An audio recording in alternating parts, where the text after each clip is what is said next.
Berita tentang kasus Ibda Rudi Soik yang membuat Kepala Sektor Polda NTT gelar rapat dengar pendapat dengan Komisi 3 DPR RI. Kasus yang menimbulkan kontroversi dan perhatian publik ini bermula dari penyelidikan kasus bahan bakar minyak ilegal yang berujung pada pemberhentian tidak dengan hormat alias pemecatan Ibda Rudi Soik. Komisi 3 DPR RI menggelar rapat dengar pendapat dengan jajaran Kapolda Nusa Tenggara Timur Irjen Daniel Tahi Silitonga terkait kasus ini. Habibur Rahman, Ketua Komisi 3 DPR RI, mengatakan bahwa komisi ingin mengetahui peristiwa tersebut secara jelas. Kami juga merespons kasus dugaan pelanggaran disiplin ataupun pelanggaran etik yang dilakukan oleh oknum polisi di jajaran Polda NTT. Kasus ini berimbas pada pemberhentian dengan tidak hormat oknum polisi tersebut, kata Habibur Rahman dalam rapat. Rapat tersebut juga dihadiri oleh Ketua Jaringan Nasional Anti Tindak Perdagangan Orang, Rahayu Saraswati, yang mengetahui sosok Rudi.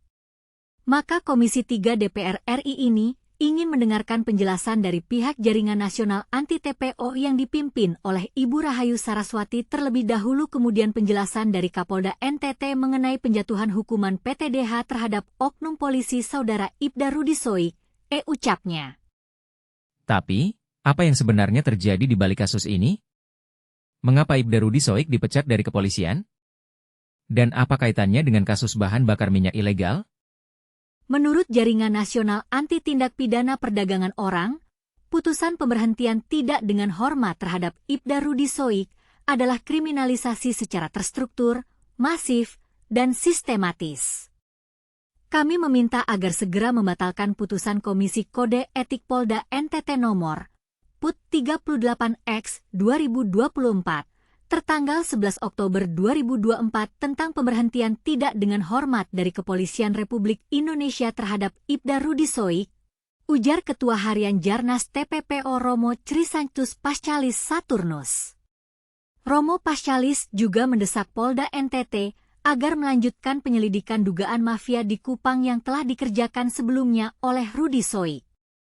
Jarnas TPPO meminta Polda NTT memulihkan nama baik Ibda Rudi Soik dan tim yang telah dimutasi terkait pengusutan dugaan mafia BBM di Kupang. Tapi, Polda NTT tidak tinggal diam. Kepolisian Daerah Nusa Tenggara Timur buka suara soal pelaporan Ibda Rudi Soik ke Lembaga Perlindungan Saksi dan Korban dan Komisi Nasional Hak Asasi Manusia. Polda NTT mempersilakan Rudi untuk melaporkan. Silakan saja toh, kenapa tanya kami? Ujar Kepala Bidang Hubungan Masyarakat Polda NTT, Kombes Arya Sandi. Arya Sandi menegaskan Polda NTT siap menghadiri jika ada panggilan dari LPSK dan Komnas HAM.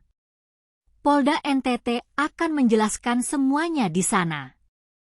Kasus ini masih menyimpan banyak misteri dan pertanyaan. Apa yang sebenarnya terjadi di balik kasus Ibda Rudi Soik? Mengapa Polda NTT melakukan pemberhentian tidak dengan hormat terhadapnya? Dan apa kaitannya dengan kasus bahan bakar minyak ilegal? Kita tunggu perkembangan selanjutnya dari kasus ini.